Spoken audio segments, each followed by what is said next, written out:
Retrait de la réforme des retraites. Retrait de la réforme des retraites. Très grosse mobilisation ce mardi matin dans les rues de Fontenay-le-Comte afin de dénoncer le projet de réforme des retraites. Plus de 1000 personnes se sont rassemblées place Viette avant de défiler dans les rues du centre-ville avec un seul mot d'ordre, le retrait du projet du ministre du Travail, Éric Woerth. On voit bien qu'aujourd'hui, encore ce matin, rien qu'à Fontenay-le-Comte, il y a quand même une concentration de population qui nous montre bien que même à Fontenay-le-Comte, dans le Sud-Vendée, qui est largement touché, on ne veut pas de ces réformes-là, on n'en veut pas.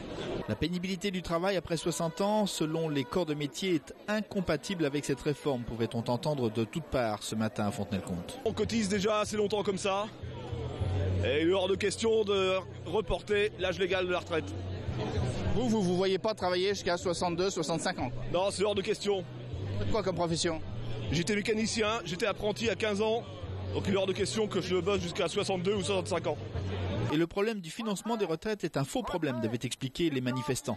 Il faut simplement une meilleure répartition et faire contribuer tous les revenus. Il faut une autre répartition des revenus, des salaires et des revenus financiers.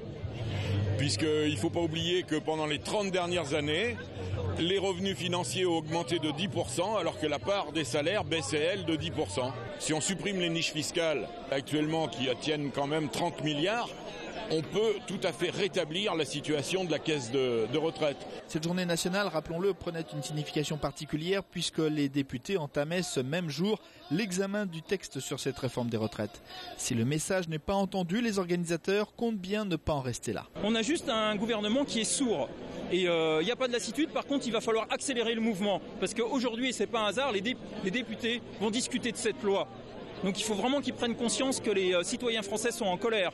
Et ils ont raison d'être en colère. Et ça va continuer. Je pense que les gens ne se lassent pas. Il faut juste accélérer le mouvement et dire non, radicalement non.